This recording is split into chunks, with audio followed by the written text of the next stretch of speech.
morning, students. Welcome back. I hope you all are fit and healthy. Now, one more thing I want to ask you is it's a request, plant more green trees so that you can live in a healthy environment. In our previous videos, we have been discussing about the electoral politics. Now, today we'll start with the next topic, that is what makes elections in India democratic. क्या है जिसकी वजह से भारत में जो चुनाव होते हैं वो लोकतांत्रिक कहलाते हैं. We get to read a lot about unfair practices in elections. Newspapers and television report often refer to such allegations. Most of these reports are about the following. Media के माध्यम से हमें पता लगता है कि चुनाव के अंदर जो वोटिंग हुई है उसमें बहुत सारी गड़बड़ियां होती हैं. किस तरह की गड़बड़ियां होती हैं? Inclusion of false names and exclusion of genuine names in voter list. जो पहली गड़बड़ी होती है वो ये होती है कि वोटर लिस्ट में से सही नाम गायब हो जाते हैं और गलत नाम जुड़ जाते हैं. Second, misuse of government facilities and officials by the ruling party. सत्ता में जो सरकार है, जो पार्टी है, उसके द्वारा सरकारी अफसरों और साधनों का दुरुपयोग होता है. Next, excessive use of money by rich candidates and big parties. और बड़ी पार्टीज और कैंडिडेट्स के द्वारा जो 25 लाख और 10 लाख की रेट फिक्स की गई थी कि इन्हें इतना ही खर्चा कर सकना है, उससे ज़्यादा वो खर्च कर देते हैं. And the fourth point is intimidation of voters and rigging on the polling booth. गलत तरीके से वोट डाले जाए. Many of these reports are correct. We feel unhappy when we read or see such reports, but unfortunately they are not on such a scale so as to defeat the very purpose of elections. दुख होता है कि ऐसी गलत हरकतें होती हैं, लेकिन खुशी की बात यह है कि ये हरकतें इतनी ज़्यादा नहीं होती हैं कि कुछ गलत हो जाए. This becomes clear if we ask a basic question. Can a party win an election and come to power not because it has popular support but through electoral malpractices? क्या ऐसा हो सकता है कि एक नेता सिर्फ इसलिए जीत रहा है क्योंकि उसने गलत हथकंडे अपनाए हैं? इसके बारे में हम आगे पढ़ेंगे. Independent election commission. One simple way of checking whether elections are fair or not is to look at who conducts the elections. चुनाव सही तरीके से हुए हैं या नहीं हुए हैं, इसको हम इसी से जान सकते हैं कि चुनाव कौन करा रहा है. Are they independent of the government? Or can the government or the ruling party influence or pressurize them?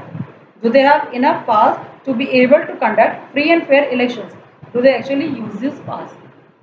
क्या जो चुनाव करा रहा है उस पर सरकार का दबाव है या वो बिना दबाव के अपनी मर्जी से सही तरह से चुनाव करा सकते हैं?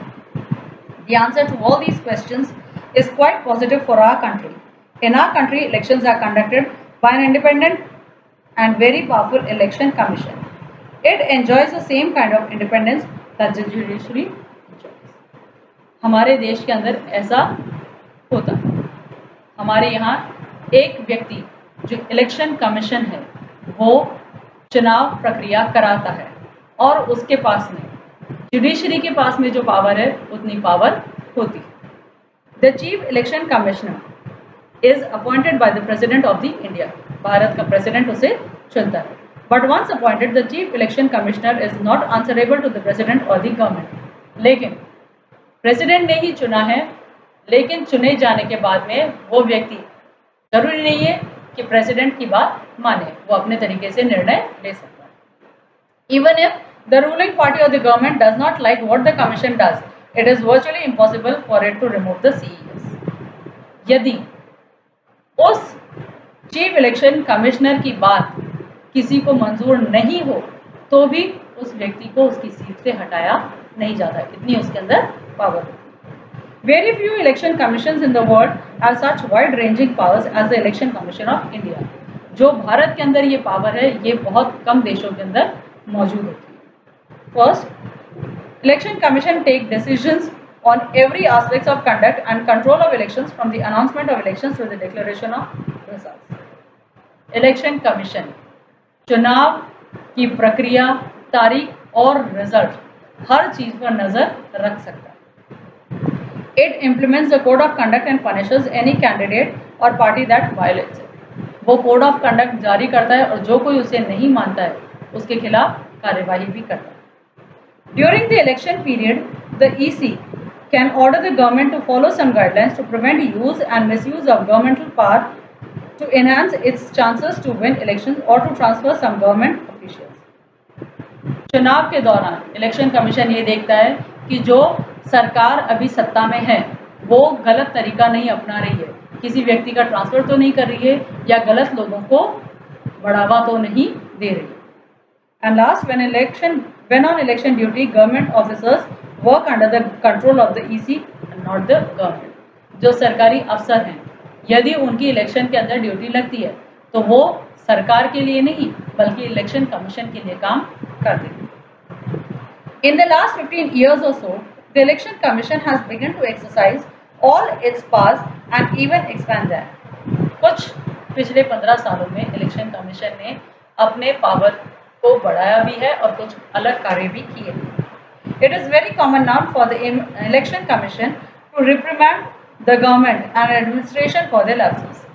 अब इलेक्शन कमीशन के पास में ये हक है, ये पावर है कि वो सरकार को गलत तरीके अपनाने पर पनिश करें। When election officials come to the opinion that polling was not fair in some booths or even in entire constituencies, they order a recall. यदि इलेक्शन ऑफिशियल ये कहते कि किसी वजह से एक जगह पर या पूरी कॉन्स्टिट्यूएंसी में गलत तरीके से वोट हुए हैं तो वो चुनाव निष्कासित हो जाते हैं और दोबारा से चुनाव होते हैं। The ruling parties often do not like what the election commission does, but they have to obey. This would not have happened if the election commission was not independent and powerful. सरकार को ये चीज पसंद नहीं होती है लेकिन फिर भी उन्हें मानना पड़ता है क्योंकि इलेक्शन कमीशन ने कहा। Now the next thing is popular participation. Another way to check the quality of election process is to see whether people participate in it with enthusiasm. दूसरा तरीका देखने का है वो ये है कि क्या वोटर्स वाकई में उत्साहित होकर चुनाव में भाग ले रहे हैं। If the election process is not free and fair, people will not continue to participate in the exercise. Now, by this example, you can see, यदि व्यक्ति या वोटर खुश नहीं होगा, सही उम्मीदवार नहीं होंगे, तो हो सकता है शायद वो वोट डालने ही ना जाए। और जो नीचे चार्ट दिया गया है उसके माध्यम से हम देखते हैं कि वोटर्स किस तरह से कार्य करते हैं। People's participation in election is usually measured by voter turnout figures. Turnout indicates the percent of eligible voters who actually cast their votes. Over the last 50 years, the turnout in Europe and North America has declined. In India, the turnout has either remained stable or actually gone up. Voters कितने भाग लेते हैं यह turnout के माध्यम से जान सकते हैं और पिछले 50 साल में इस ग्राफ के माध्यम से हम देख सकते हैं कि यूरोप और अमेरिका में वोटर्स की संख्या कम हुई है लेकिन भारत में लगातार बढ़ती रही है या स्टेबल रही। In India, the poor, illiterate and underprivileged people vote in larger proportion as compared to the rich and privileged section. This is in contrast to Western democracies.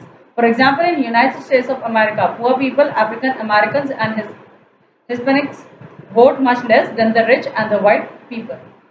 Bharat और विदेशों में एक और वोटिंग में अंतर है वो ये है कि भारत में गरीब तबके का लोग ज़्यादा वोट डालता है लेकिन विदेशों में ये नहीं होता। Common people in India attach a lot of importance to elections. They feel that through elections they can bring pressure on political parties to adopt policies and programs favorable to them. They also feel that their vote matters in the way things are run in the Bharat के अंदर आम जनता को ये लगता है कि उनके vote का बहुत ज़्यादा महत्व है, इसीलिए वो वोट डाल के आते हैं ताकि वो सरकार को बाध्य कर सकें कि किस तरह से काम करना। The interest of voters in elections related activities has been increasing over the years. During the 2004 elections, more than 1/3 voters took part in campaign related activities. More than half of the people identified themselves as being close to one or the other political party. 1 out of every 7 voters is a member of a political parties. जो vote डालते हैं उन voters का elections के अंदर अपना ही एक interest होता है, इस वजह से वो वोट डालते हैं, क्योंकि वो चाहते हैं कि उनके लिए सही नेता कार्य करे। That's all for today. Stay fit and healthy.